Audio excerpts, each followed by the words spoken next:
आज के लेक्चर में हम हेड सर्कमफ्रेंस सीखेंगे, फीटल लेंथ वगैरह जो है वो देखेंगे कि किस तरीके से इनके मेजरमेंट से और क्या क्या इनके तरीके हैं, प्रिंसिपल्स क्या क्या हैं।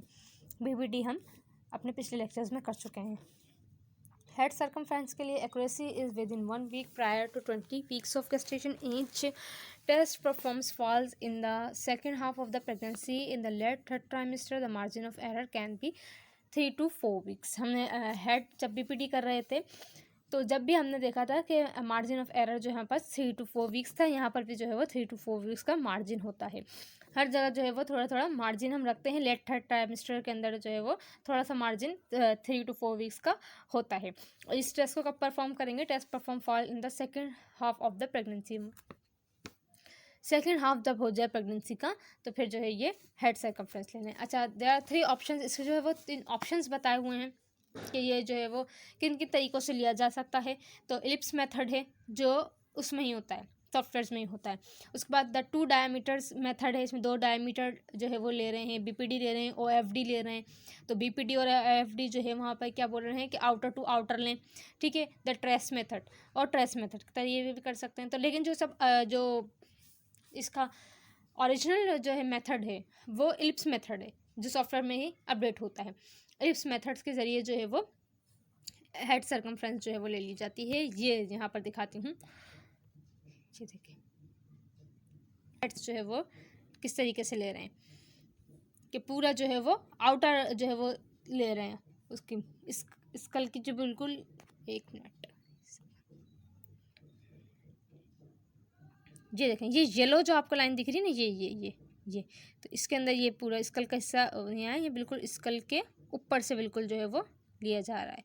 तो इस तरीके से जो है वो फिर एलिप्स मेथड के अंदर लेते हैं। देख लें, option by placing the cursor on the outer margin of the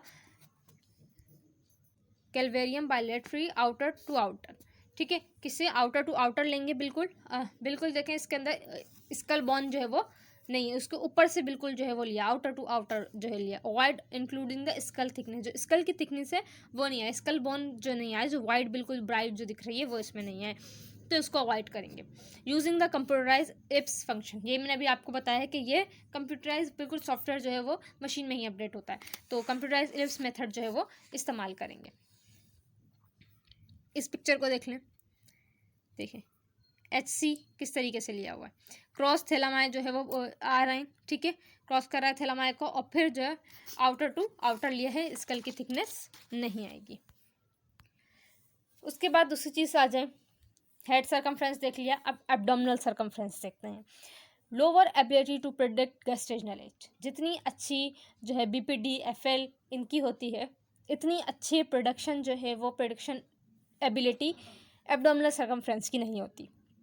ये ज़्यादातर जो इस्तेमाल की जाती है एब्डोमिनल सर्कमफ्रेंस, वो किसनी इस्तेमाल करते हैं हम कि फीटल की वेट और उसकी ग्रोथ वो देख सकें, इसलिए जो है वो एब्डोमिनल सर्कमफ्रेंस जो है वो ली जाती है। Important for gestational age determining if cranial और लिम्ब एब्नॉर्मलिटी एग्जिस्ट, अगर जो है वो इम्पॉर्टेंट है फॉर गेस्टेशनल एज के लिए कि अगर जो है क्रैनियल और लिम्ब्स के अंदर कोई एबनॉर्मलिटी आ जाए, क्योंकि अगर हेड के अंदर कोई एबनॉर्मलिटी है तो बीपीडी सही नहीं है ले रहे, और या जो है वो हम HC हम ठीक नहीं ले पा रहे, या लिम्ब्स के अंदर कोई टांगों में या हाथों में कोई मसला है, लिम्ब्स में मसला आ रहा है, कोई एबनॉर्मलिटी है, तो FL नहीं ले सकेंगे। अभी हमने FL नहीं पढ़ा, FL आगे पढ़ेंगे, तो फिर FL नहीं ले सकेंगे, तो जिसकी वजह से जो है वो हमें गेस्टेशनल एज सही से मालूम नहीं होगी, ठीक है। तो फिर क्या करेंगे, फिर हम जो है वो एब्डोमिनल सर्कमफ्रेंस लेंगे, क्योंकि एब्डोमिनल सर्कमफ्रेंस से भी गेस्टेशनल एज तो हम मालूम कर सकते हैं, लेकिन इतनी एक्यूरेट नहीं होगी, ठीक है। इतनी इसकी एबिलिटी जो है वो थोड़ी लो है, लोअर एबिलिटी है गेस्टेशनल एज जो है वो प्रेडिक्ट करने की। इस्तेमाल ज़्यादातर हम फीटल वेट वगैरह के लिए करते हैं। तो अगर जो है वो कोई एबनॉर्मलिटी आ जाए हेड के अंदर, लिम्स के अंदर, FL नहीं ले सकते, BPD नहीं ले सकते, HC नहीं ले सकते, तो फिर जो है फिर एब्डोमिनल सर्कमफ्रेंस से ही गेस्टेशनल एज जो है वो मालूम करेंगे, फिर मजबूरी है। एब्डोमिनल सर्कमफ्रेंस की जो है वो मेजरमेंट्स आ जाए। Measure on the transfer section of the upper fetal abdomen, किस तरीके से ले रहे हैं, मेजर कर रहे हैं हम transfer section of the upper fetal abdomen का, ठीक है। उसके बाद सोनोग्राफिक लैंडमार्क्स जो दिखाई देंगे, उसके अंदर हमें क्या दिखाई दे रहा है, circular cross section of the abdomen, सही है। सर्कुलर क्रॉस सेक्शन दिखाई देगा एब्डोमेन का, बिल्कुल गोल। Spine seen on the cross section 3 white dot, 3 white dots हमें जो है वो क्रॉस सेक्शन के अंदर दिखाई देंगे। ये जो 3 वाइट डॉट्स हैं स्पाइन के, ये या तो हमें जो है वो किस पोजीशन पे दिखाई देंगे, 3 o'clock पोजीशन पे, 9 o'clock पे, 12 o'clock पे या 6 o'clock पे। ये इनकी पोजीशंस होती हैं। इन पोजीशन पर जो है हमें 3 वाइट डॉट्स दिखाई देंगे स्पाइंस के। उसके अलावा बबल, स्टमक बबल जो है वो दिखाई देगा कहाँ पर, लेफ्ट साइड पर।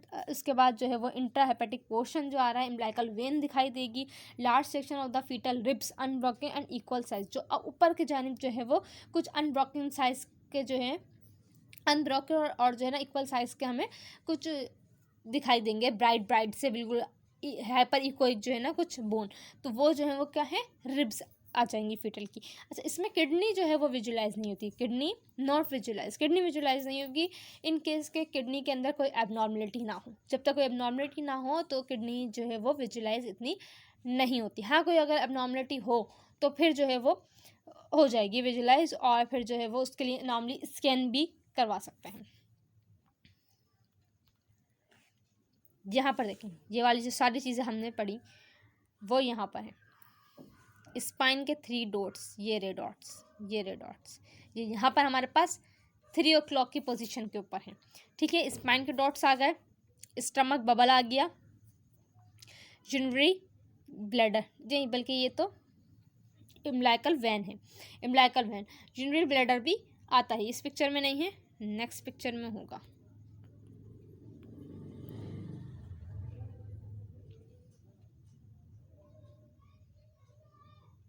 यहाँ पर देखिए आईवीसी भी है, आईवीसी, इम्ब्लाइकल वेन, स्टमक, ये रिब्स। अच्छा, जब मैंने आपसे बात कही थी रिब्स की, ये देखें, ये अनब्रोकन और जो है अनब्रोकन इक्वल साइज की जो आ रही हैं, ये शेडो, ये रिब्स हैं फीटल की।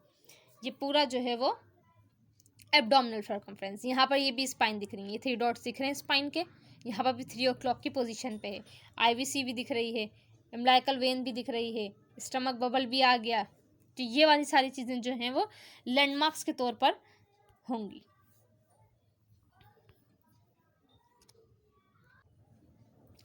उसके बाद क्या आएगा, directly interior fetal spine umbilical vein not be seen. ठीक है, इम्ब्लाइकल वेन नहीं दिख रही है, नॉट नहीं है सीन। ऑप्शंस क्या क्या है, dip one end of the transducer, एक एंड जो है वो ट्रांसड्यूसर का डिप करेंगे, थोड़ा जो है वो जोर देकर डिप करेंगे एक साइड पर ट्रांसड्यूसर का।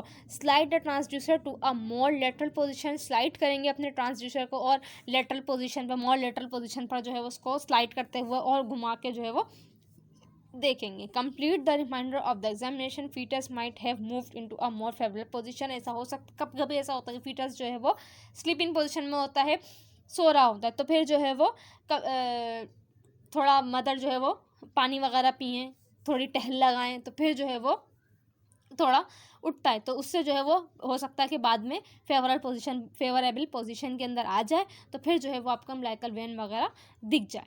कभी कभी नहीं भी दिखती है, क्योंकि जो है वो फीटस सो रहा होता है, स्लीपिंग मूड में होता है। अच्छा, स्पाइन की बात की थी, स्पाइन पोजीशंस की बात की थी, 3 डॉट्स जो हमने देखे थे। अब यहाँ पर देखें, हमने जो देखे थे वो देखे थे 3 o'clock पोजीशन पे, यहाँ पर भी 3 है, लेकिन यहाँ पर नहीं है, यहाँ पर 9 o'clock की पोजीशन पे। तो स्पाइन 3 और 9 o'clock की पोजीशन पे होते हैं, तो वो अच्छी पोजीशन से, वो अच्छी पोजीशन से। क्यों? क्योंकि वो शेडो नहीं देते। अगर स्पाइन इस पोजीशन पर होंगे या इस पोजीशन पे होंगे, अगर इस पोजीशन पे होंगे तो ये पूरा जो है वो फिर शेडो आएगा, मेजरमेंट्स भी सही नहीं आएंगी, पूरा शेडो देंगे। ये देखें, ये देखें, यहाँ पर देखें, यहाँ हैं स्पाइंस, इन्होंने शेडो देने शुरू कर दिए। अब मेजरमेंट्स अच्छी नहीं आएंगी। अगर 6 o'clock पे है या 12, यहाँ पर जो है वो 12 o'clock पे, तो इससे जो है वो क्या होगा फिर, क्योंकि वो स्पाइंस हैं और वो जो है वो शेडो देंगी, हाइपर इक्विक दिखेंगी, और फिर नीचे शेडो देंगी, बोन है। ठीक है, तो इस वजह से जो है वो अच्छी पोजीशन जो में लेते हैं, हम कंसीडर करते हैं, वो 3 और 9 की पोजीशन जो है वो अच्छी मानी जाती है। यहाँ पर भी देख लें, spine position at 12 o'clock and 6 o'clock position, तो इससे जो है ना वो least optimal AC measurement, AC की मेजरमेंट सही नहीं आती। तो क्यों? क्योंकि जो है वो शेडो फिर मिलने शुरू हो जाते हैं। उसके बाद फ्यूमर लेंथ पर आ जाते हैं। फीमर लेंथ जो है इंशाल्लाह नेक्स्ट लेक्चर के अंदर करेंगे। ये लेक्चर काफ़ी लंबा हो गया है। हेड सर्कमफ्रेंस तो हमने देख ली, हेड सर्कमफ्रेंस भी देख लिया है, एब्डोमिनल सर्कमफ्रेंस की बात कर ली, बीपीटी की भी बात कर ली। लास्ट बचा है यहाँ पास फीमर लेंथ। फीमर लेंथ इंशाल्लाह नेक्स्ट लेक्चर में कंप्लीट करेंगे।